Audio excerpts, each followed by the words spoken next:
por las broncas y las tranzas de la ruta 100. Los choferes piden chamba y el gobierno no les da. Hablar de la lucha del Sutaur 100 como un elemento que dio organización a los conductores o los operadores del transporte público en la Ciudad de México, creo que consolida exactamente la lucha que por más de 50 años, vamos a hablar de 1940, los 50, ya cuando aparece el transporte en la Ciudad de México, el transporte público, pues hay una separación entre los que tienen el bien, en este caso los autobuses, y quienes lo trabajaban. De ahí se da una serie de situaciones donde las condiciones de trabajo de los operadores, que hoy nosotros los manejamos así, eran totalmente desfavorables en relación al dueño del vehículo, ya que el dueño pues se quedaba con la gran parte de los ingresos y el conductor pues le dejaba una cantidad muy pequeña, ¿no? Y aproximadamente en la década de los 70 se empieza a organizar, vamos a llamarlo clandestinamente, porque no se hacía abiertamente, al sector, a los trabajadores del volante. Se empiezan a organizar, se empiezan a revisar las condiciones bajo las que trabajaban. Pero en el año de 1981 yo ingreso como operador a una línea de autobuses y me doy cuenta en ese momento de cuáles eran las condiciones reales en las que trabajaba la gran mayoría de choferes, así se nos llamaba entonces. Y te puedo comentar que, bueno, las condiciones eran extremadamente pobres. Primero, el sector se alimentaba de mano de obra de los campesinos llegados a la Ciudad de México buscando una oportunidad. En este caso, buscaban algo donde ocuparse, donde trabajar, y en aquella época era muy común ver por las calles los camiones que decían, traían un letrero que decían, ¿te gustaría ser conductor de este vehículo? Dirígete a tal lado. Y de esa forma el mercado laboral se alimentaba de personas. En primer lugar, ¿no? Número uno, gente que viene del campo a trabajar a la ciudad, gente que trae desgraciadamente un nivel educativo muy bajo. Y el tercer lugar, pues las condiciones totalmente malas. La gran mayoría de los choferes tenían a su esposa, pero la tenían viviendo al día, ¿no? Porque así se trabajaba al día. Tú trabajabas, sacabas tu cuenta, entregabas la venta de boletaje, te quedabas con una parte de tu comisión, porque se trabajaba a comisión, y lo demás lo dejabas para que se juntara con las vueltas que te dabas tú a la semana, a la quincena o a la decena, te daban un porcentaje más lo que dejaste tú. Esa cantidad de dinero difícilmente le alcanzaba al trabajador para tener vivienda, para tener alimentación y para dar educación. Es por eso que muchos compañeros hacían del autobús su casa. Ahí traían a su esposa, allá traían a sus hijos, ahí comían, ahí dormían, ahí todo. Estas condiciones de vida se dieron en todas las líneas de camiones del Distrito Federal. Ya en la década de los 70 se empiezan a organizar grupos viendo que las condiciones de vida son nefastas y buscando una forma de organizarse. Por aquella época, en los 70 también, se crea el organismo público descentralizado Ruta 100, Lomas de Chapultepec, Ruta 100 era conocido. Y ya como una empresa paraestatal, ofrecía a los conductores que llegaban a ingresar condiciones de trabajo totalmente favorables. Pero, de todos modos, era muy reducido el número de conductores, de operadores que podían ingresar en una sola línea. Por eso que muchos de los compañeros, al enterarse de cuáles eran las condiciones ahí, buscaban ingresar a lo que era Lomas de Chapultepec. Pero dentro de Lomas de Chapultepec ya había un grupo de trabajadores, de conductores, de choferes, que ya empezaba a hacer conciencia de que debía de organizarse a todo el sector de choferes para conseguir mejores condiciones de vida para todos, a través de las cuales se empieza a concientizar a los choferes, se empieza a organizar. de tal forma que en el año de 1981 se da una huelga de transporte, y de ahí empieza todo lo que fue la estatización del transporte.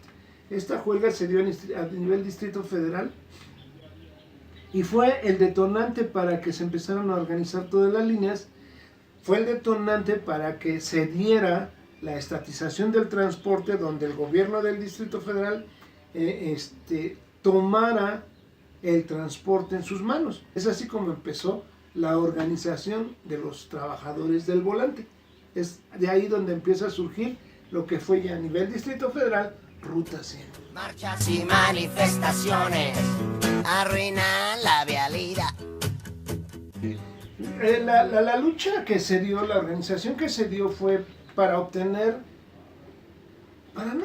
sino para hacer valer los derechos establecidos por la ley, pero que debido a esa baja escolaridad que teníamos, no los conocíamos o no los hacíamos valer. Cuando se da la estatización, el gobierno nos hace saber que que a partir de ese momento nosotros íbamos a tener un salario fijo y prestaciones. Imagínate nada más, de la noche a la mañana te empiezan a dar derecho a vacaciones, derecho a aguinaldo, derecho a una caja de ahorro, derecho a uniformes, derecho a todo lo que establece la Ley Federal del Trabajo. Dentro de los beneficios se da la organización de todos los choferes a través de una lucha, porque no todo fue tan fácil como te lo comento, a través de una lucha donde se obtiene la titularidad del contrato colectivo y se le otorga la toma de nota a lo que fue el SUTAUR 100, el Sindicato de Trabajadores de Autotransportes Urbanos Ruta 100, que es donde nos agremiamos todos los choferes, todos los mecánicos y todos los administrativos. Y ya de ahí es como el sindicato, en forma ya más organizada, empieza a buscar más y mejores beneficios para sus agremiados. Entre ellos, lo que comentas, ¿no? Que el patrón, en este caso el gobierno, tenía la obligación de otorgarnos un local donde tuviéramos las oficinas sindicales, donde nos empezaron a dar el ISSSTE. En ese momento era el ISSSTE, como éramos trabajadores de una paraestatal, nos dieron el ISSSTE, y con todos los beneficios que ello conlleva, casas, créditos, etcétera, unidades habitacionales, todo lo que conlleva la titularidad de un contrato colectivo. Y entre ellos se dio también la situación de compra de terrenos que hacía el gobierno para entregarlas al sindicato, para que los trabajadores construyeran en ellas, ya sea unidades habitacionales, ya sea centros recreativos, ya sea bodegas, ya sea lo que considerara el grupo, el gremio, el sindicato más adecuado. Los choferes piden chamba y el gobierno no les da. Óscar Espinosa Villarreal, exdirector de Nacional Financiera, exsecretario de Finanzas del PRI y ahora jefe del Departamento del Distrito Federal.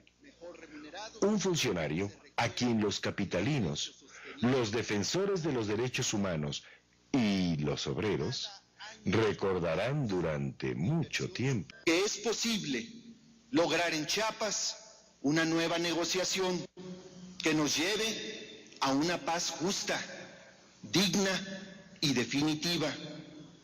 No habrá violencia por parte del gobierno. Zedillo nos habla ahora de Chiapas. Y en apenas 2 meses, ¿cómo ha cambiado el doctor Zedillo? Hoy mismo se han librado órdenes de aprehensión en contra de las siguientes personas: Rafael Sebastián Guillén Vicente, alias Marcos.